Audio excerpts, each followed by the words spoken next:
The morning had dawned clear and cool, a rare calm over the bustling metropolis. David Miller, a renowned linguist and professor at the city's university, was sipping his second cup of coffee when his phone vibrated with an urgency that suggested this was no ordinary day. Miller, a brisk voice, spoke as soon as he answered. "This is General Harris from the Defense Department. We need you at the Central Command immediately." David was puzzled. "May I ask why?" "We've had first contact," Harris stated flatly. David nearly dropped his phone. "First contact? You mean aliens, Professor. An unidentified craft landed an hour ago. We've established a perimeter, but we need someone who can help us communicate. You come highly recommended." David was out the door before the general could finish laying out the specifics. As he was driven through the city, he saw that news of the visitors had not yet stirred the public. The calm, however, did nothing to soothe his racing thoughts.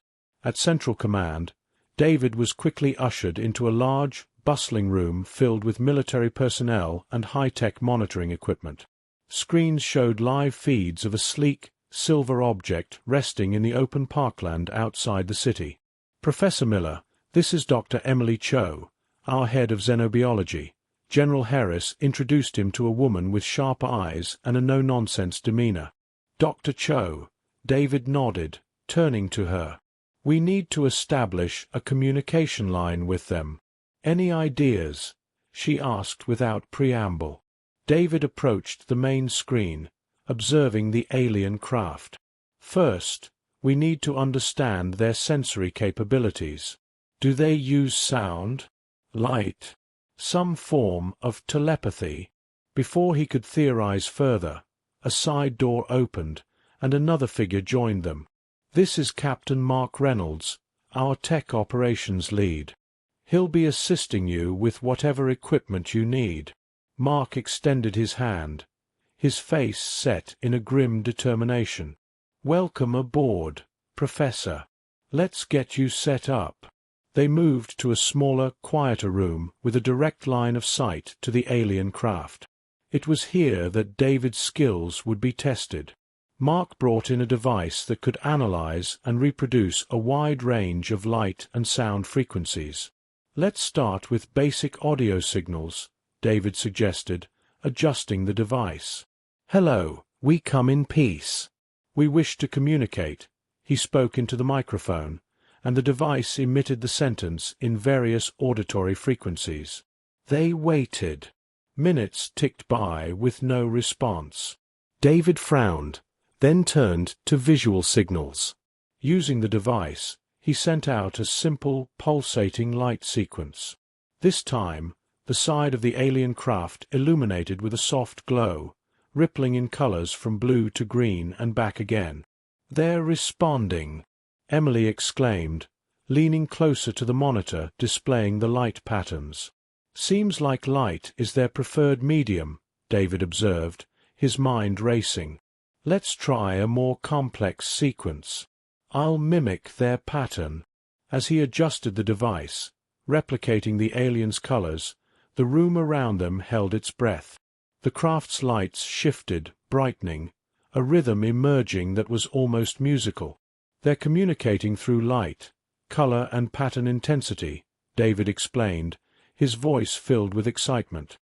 He continued to interact, developing a rudimentary lexicon of color pulses. After several exchanges, a pattern emerged that David interpreted as a greeting. "I think they're telling us it's safe. They mean no harm." Mark nodded, impressed. "Looks like you're making progress."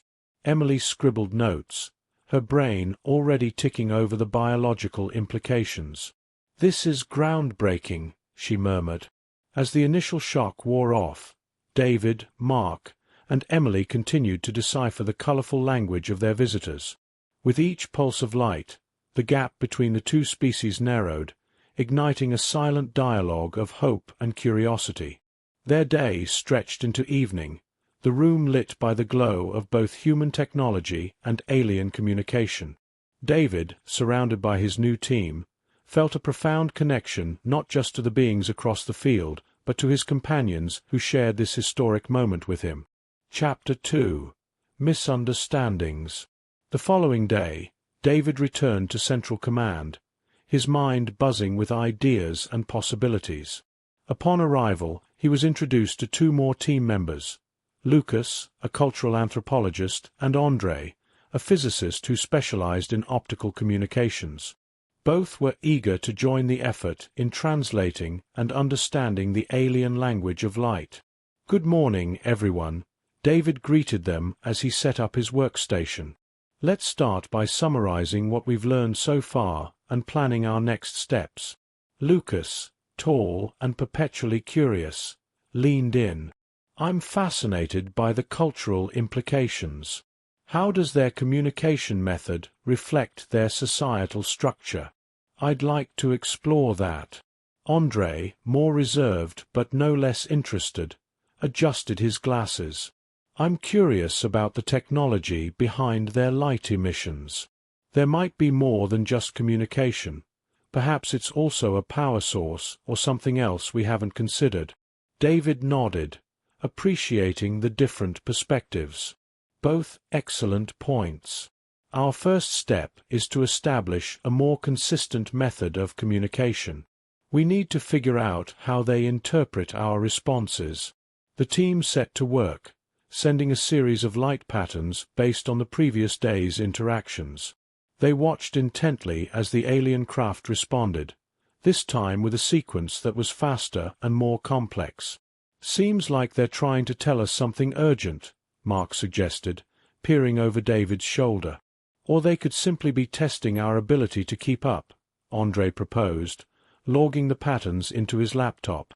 The morning passed with exchanges that, while fascinating, only deepened the mystery. After a brief lunch, the team gathered around a large digital board where Lucas had mapped out what they assumed were linguistic structures based on the patterns. "Look here," Lucas pointed to a cluster of similar light bursts. "I think this might represent a concept of community or gathering. It repeats every time we seem to make a breakthrough." As they debated, an unexpected pattern suddenly streamed from the craft, causing the room to fall silent. The colors were intense, shifting rapidly. David attempted to mimic the pattern, but the craft's lights abruptly dimmed, and then, just as suddenly, resumed their original, slower communication. "Did we just offend them?" Lucas asked, half joking. "Possibly," David frowned, reviewing the data. "Or we might have misunderstood their intention. Let's slow down, try something simpler." The team agreed, and David sent a gentle, rhythmic pattern of blues and greens, which had previously calmed the interaction. The response was immediate and brightly affirmative. "That's better," Andrei said with relief.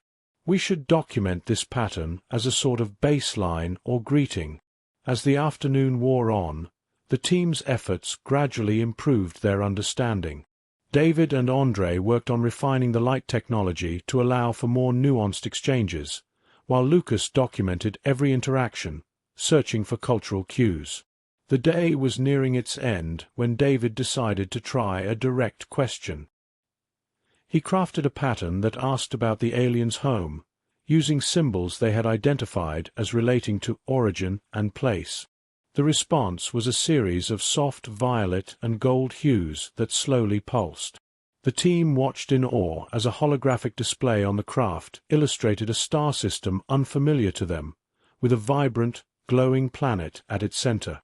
"We're actually seeing their home," Mark whispered, captivated. "More than that," David responded, his voice filled with excitement. "We're seeing their willingness to share, to trust us with something personal. This is a significant step forward." The team left the command center that evening feeling a mixture of exhaustion and elation. They had not only witnessed an alien world, but had begun to bridge the vast gulf between two fundamentally different species, using nothing but light and patience. As David headed home, the illuminated skyline of his own city seemed to echo the distant glow of the alien planet. The night was no longer just a curtain of darkness. It was a canvas of possibility. Chapter 3. A Breakthrough. The next morning, David arrived early at Central Command, a sense of purpose driving him forward.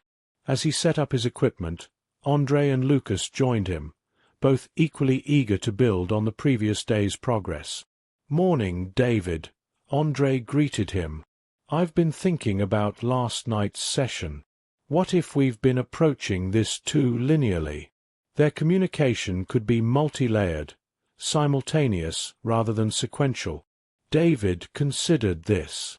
"That's a good point. Their use of colors doesn't just convey a message. It could represent multiple threads of meaning at once. We need to adjust our interpretation methods." Lucas chimed in. "I've brought some cultural artifacts and symbols from various Earth cultures.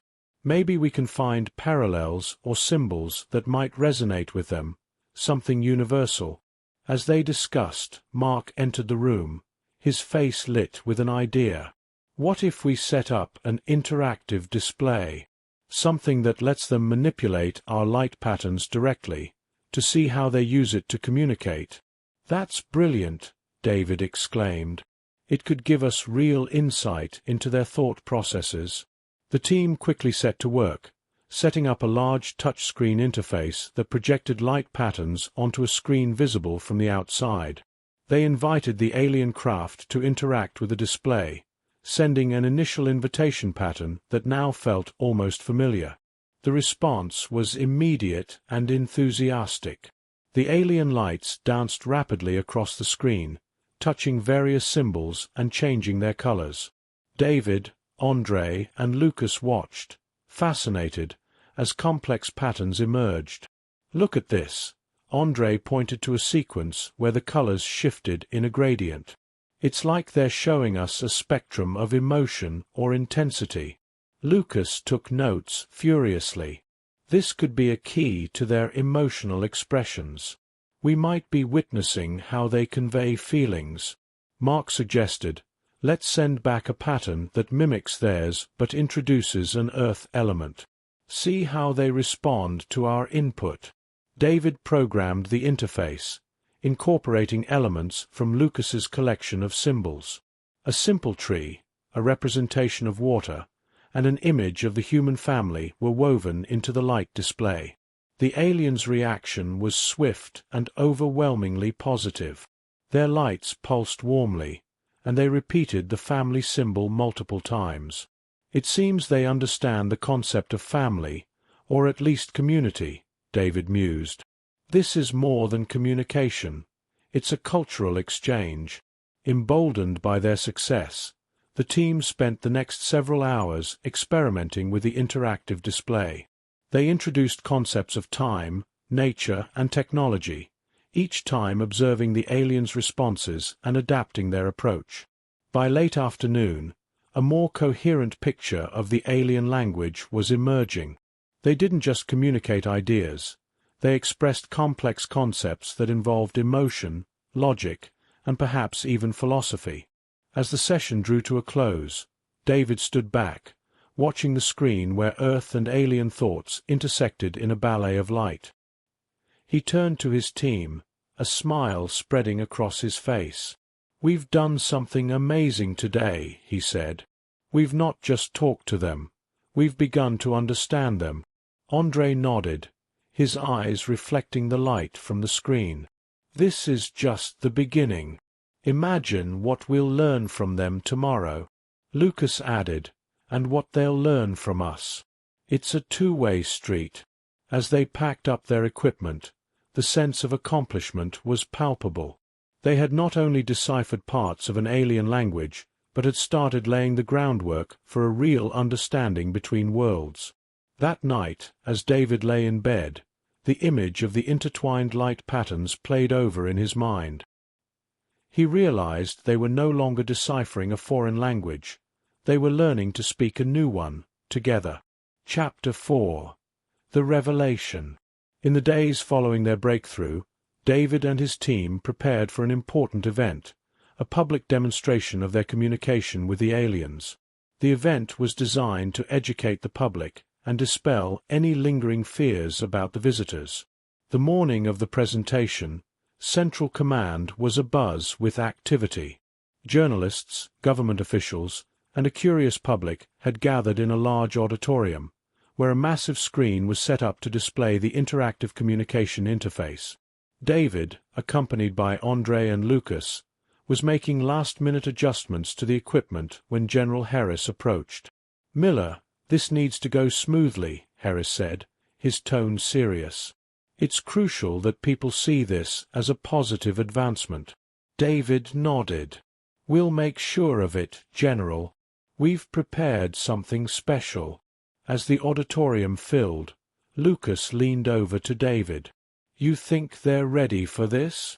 "They have to be," David replied. "It's time we all stepped into this new reality together." The lights dimmed, and David took the stage, greeted by a murmur of anticipation. He began with a brief overview of their progress. "Ladies and gentlemen, over the past weeks, we've not only established communication with our visitors, but have begun to understand their language of lights, a language that conveys much more than words could." He gestured to Andre, who initiated the interface. The screen lit up with vibrant colors as the live feed from the alien craft displayed their responses. "Today, we'll share a conversation with them, in real time. Let's start with a simple greeting." David directed a friendly pattern towards the aliens. The response came back warm and bright, causing a stir among the audience. David explained each symbol and color change, interpreting the aliens' messages of peace and curiosity about Earth. As the session progressed, David introduced more complex concepts, asking about the aliens' culture and history. The aliens reciprocated with patterns that Andre and Lucas helped to interpret. One sequence, in particular, caught everyone's attention. It was a series of deep blue and black hues, pulsating slowly. David turned to Lucas, who had been studying this pattern for days. Lucas took the microphone. "This pattern represents their history, a history marked by their own fears and struggles, not unlike ours. They've experienced conflicts, losses, and ultimately, a profound desire for peace. They share our fears, including the fear of war." The audience was silent, processing the revelation. David took the opportunity to drive the point home. "Humans fear war," they claimed. "But they were wrong," David declared, echoing the alien message. "We share this fear with our new friends. It is a common ground, a starting point for true understanding and cooperation." The presentation concluded with a Q&A session, where David, Lucas, and Andre answered a myriad of questions from the audience, ranging from technical aspects of the communication to the philosophical implications of this interspecies dialogue. As people started to leave, many seemed thoughtful, some visibly moved by the experience. General Harris approached David, a slight smile on his usually stern face. "Miller, that went better than I expected. You've turned a potential crisis into a moment of unity." David felt a surge of pride, not just for himself, but for his team and the possibilities that lay ahead. "Thank you, General. It's a new era for all of us." Later, as the team gathered to review the day, they watched a replay of the alien communication, noting areas for further exploration. "This is just the beginning," Andre said, his voice filled with excitement. "Who knows what we'll learn next?" "Yes," David agreed, looking at his team. "Together, we'll keep building this bridge." As they left the command center that evening, the weight of their responsibility was matched only by their optimism. They were not just translators now. They were ambassadors in a dialogue that stretched across the stars. Chapter 5: Deepening Bonds. The impact of the public presentation was immediate and profound. In the days that followed, David and his team found themselves at the center of a whirlwind of media attention and scientific curiosity. But beyond the limelight, their focus remained on deepening the dialogue with the alien visitors. David convened a meeting early one morning to discuss the next steps in their ongoing communication efforts. Andre, Lucas, and now joined by Jonathan, a behavioral psychologist, sat around a cluttered table laden with laptops and notes. "Good morning, everyone," David started, sipping his coffee. "Last week's presentation has opened a lot of doors for us, and I think it's crucial we keep the momentum going. Jonathan, you've just joined us. What's your take on our communication strategy?" Jonathan adjusted his glasses, thoughtful. "I've been reviewing the interactions and noticed that the aliens respond more openly when we share personal or cultural information. Maybe it's time we introduce more individual human experiences into the conversation. It could foster a deeper emotional connection." Lucas nodded. "That's a solid suggestion. We could share art, music, even personal stories from different cultures. It would give them a broader understanding of who we are." Andre chimed in, "I can rig up an interface to translate various forms of art into patterns they can understand. Music and paintings could be transformed into light and color sequences." Excited by the prospect, the team agreed to this new approach. Over the next several days, they worked tirelessly, selecting cultural artifacts and personal stories to share. David decided to start with music, believing in its universal power to convey emotions. When the day came to test their new method, the team gathered in the communication room, where a new, more sophisticated interface had been set up. David introduced a piece of classical music, its harmonious strings converted into a captivating sequence of lights. The alien craft responded with a series of gentle, undulating colors that seemed to mimic the music's rhythm and tone. "It appears they appreciate it," Jonathan observed, making notes on the reaction. "See how their patterns change with the tempo? It's like they're really listening." Encouraged, Lucas suggested, "Let's share something more personal. How about we use that story you told us about your grandfather, David? The one about the fishing trip." David agreed, and he narrated the story, which Andre translated into a simple yet evocative light display. The story of a young boy and his grandfather learning to fish spoke of patience, excitement, and the beauty of nature. The alien's response was immediate and intricate, a complex pattern that suggested a sense of shared joy and perhaps nostalgia. "They understand the emotions, the personal connection," Jonathan said, visibly moved by the interaction. "This is groundbreaking. We're communicating on a human level now." As the session progressed, they shared more: paintings, photos of Earth landscapes, and snippets of global festivals, each converted into the vivid language of light and color understood by their new friends. Hours slipped by as both teams on Earth and the alien craft engaged in this new kind of conversation. When it was time to end the session, the room was filled with a sense of accomplishment and wonder. "Today was incredible," Andre said as they powered down the equipment. "We didn't just talk. We connected." "Yes," David replied, his eyes bright with fatigue and excitement. "We're building bridges with every light pulse. It's more than I hoped for when this all started."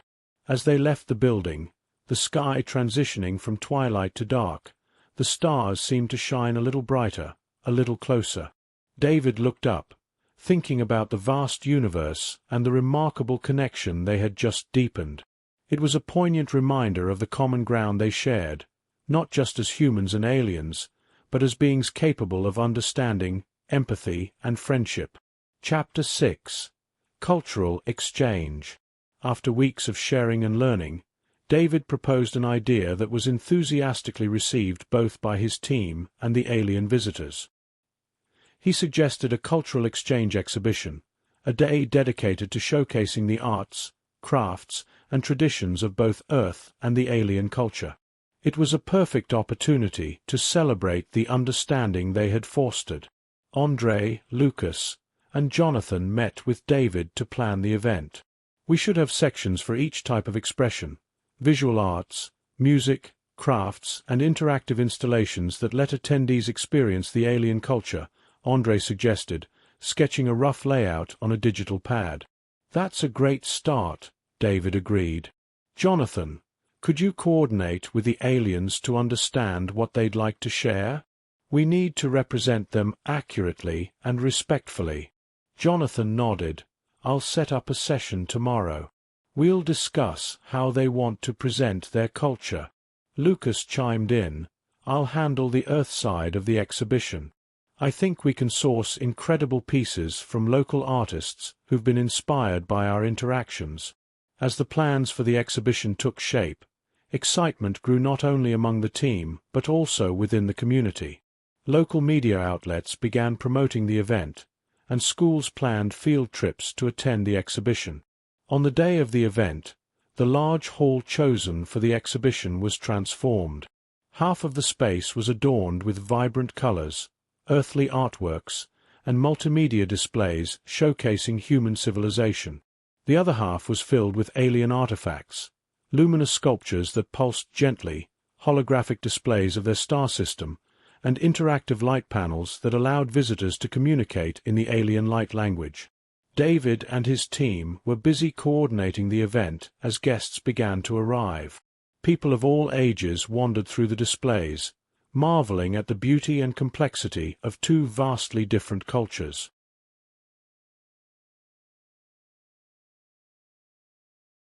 "Look at this, Dad," a young boy exclaimed, pointing at a hologram of the alien planet. His father smiled, watching the hologram shift perspectives. "It's amazing, isn't it? They're not so different from us," feeling the same curiosity and wonder. Throughout the day, David, Andre, Lucas, and Jonathan took turns explaining the exhibits to visitors, describing the significance of each item and the story behind their acquisition or creation.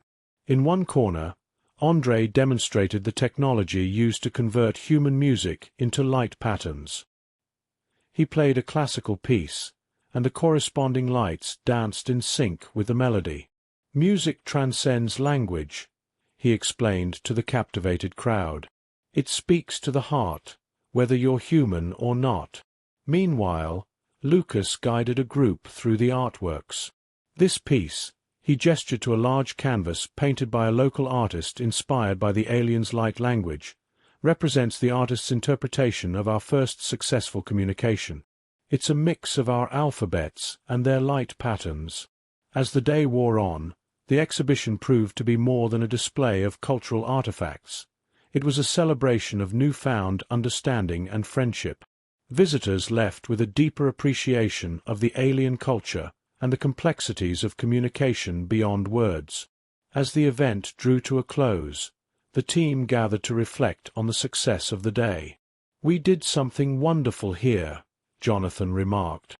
"We brought two worlds together, not through technology or science, but through shared experience and art."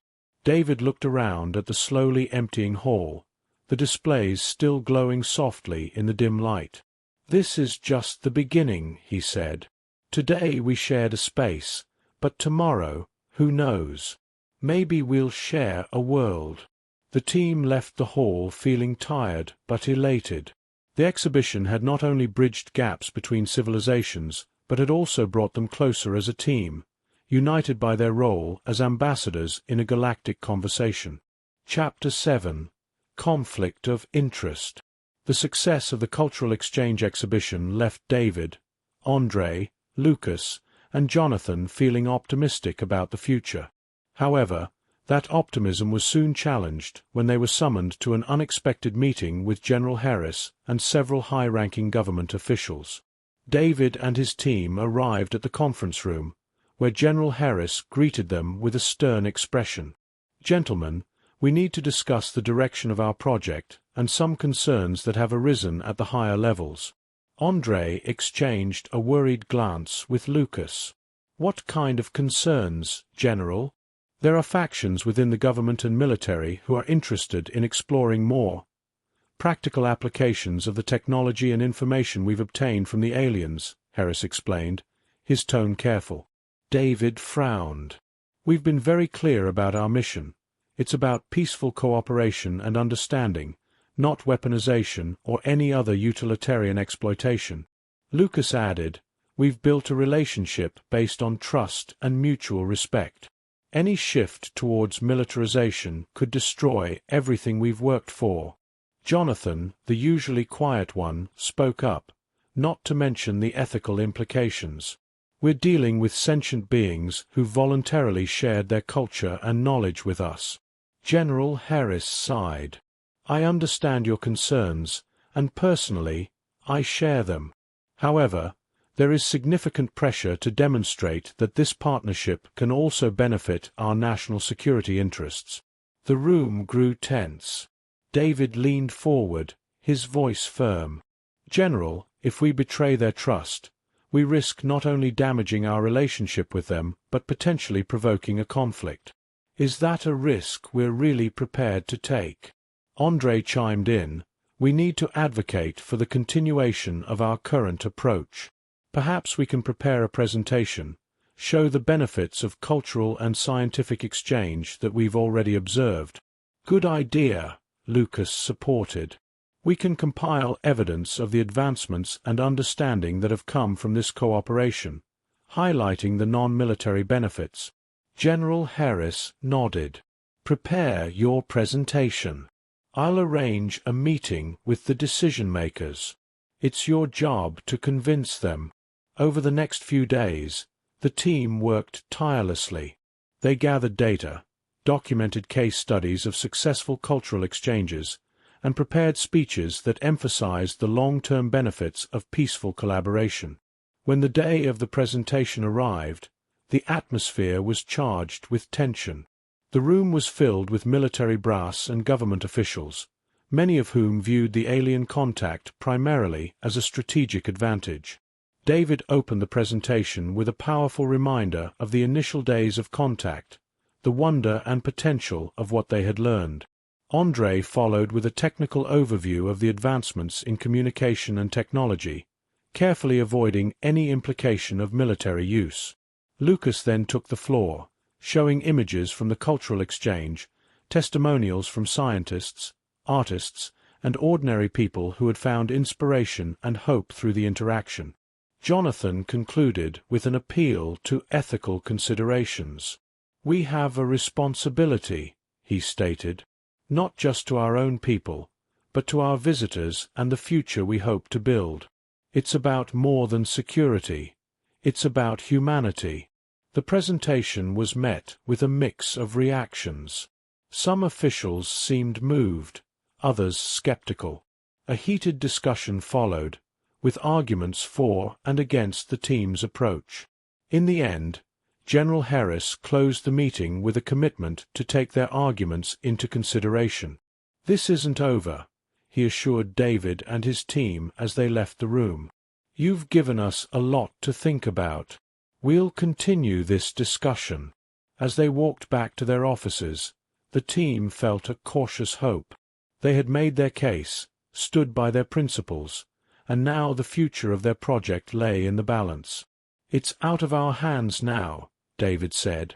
"But whatever happens, we've done everything we can to steer this in the right direction." The others nodded, the weight of the day settling on their shoulders as they prepared for whatever came next. Chapter 8. Unity. The weeks following the team's presentation to the government were fraught with uncertainty. David and his team continued their work, but an unspoken tension lingered.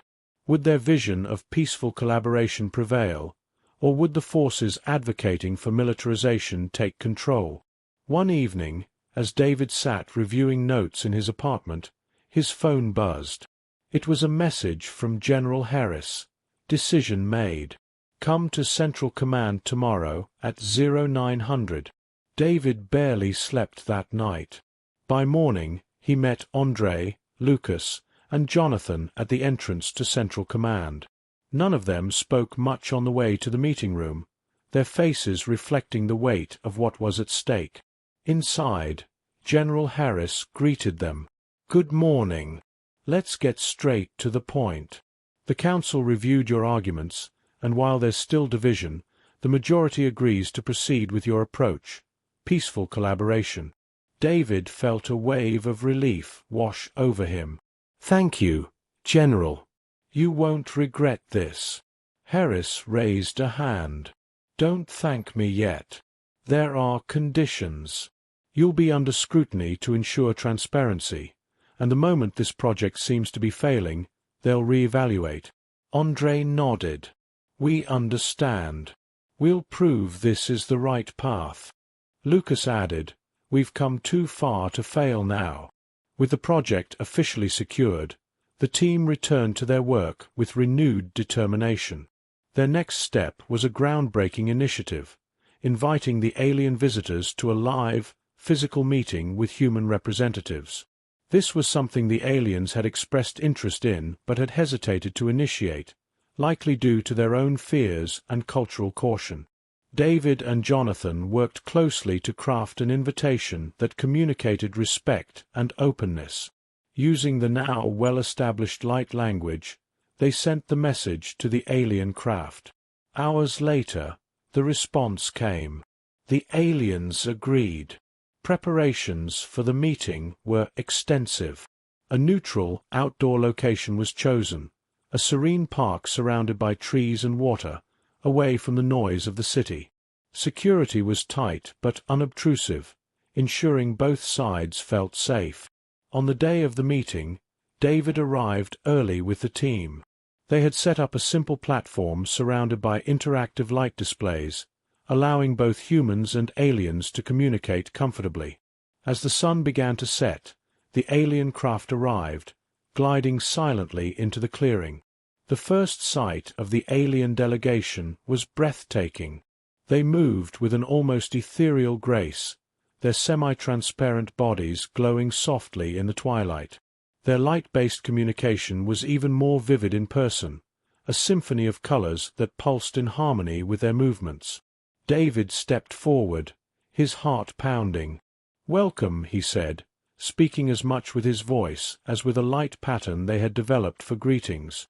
The lead alien responded, their colors shimmering in a sequence that David interpreted as gratitude and curiosity.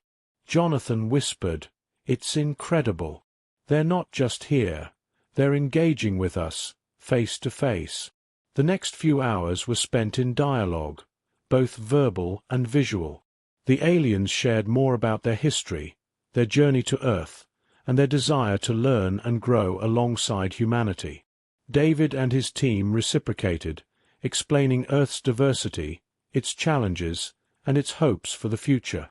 Lucas took a moment to show the aliens a piece of art created specifically for this meeting, a glowing sculpture that incorporated elements of both human and alien design. The aliens responded with a dazzling display of light that seemed to convey awe and appreciation. As the meeting progressed, something remarkable happened. The humans and aliens began creating together. Using the interactive light displays, they crafted shared patterns, blending human ideas and alien aesthetics into something entirely new. The atmosphere was one of mutual respect and discovery. By the end of the evening, it was clear to everyone present that a foundation had been laid, not just for understanding, but for a true partnership. When the aliens departed, their lights shimmering a farewell, David felt an overwhelming sense of achievement. As the team packed up, General Harris approached them. "You've done something extraordinary here," he admitted, his voice softer than usual. "This is the kind of progress we hoped for." David looked at his team, then back at Harris. "This isn't just our success. It's everyone's, human and alien alike." Walking back to their vehicles under the star-filled sky, Andre spoke what they were all feeling. Tonight wasn't just about them understanding us or us understanding them. It was about creating something bigger than both of us. Lucas nodded. "And this is only the beginning." David, his gaze fixed on the stars, smiled. "Only the beginning," he echoed. As they drove away, the alien craft's lights flickered one last time in the distance, a silent yet profound acknowledgement of the shared future they were building together.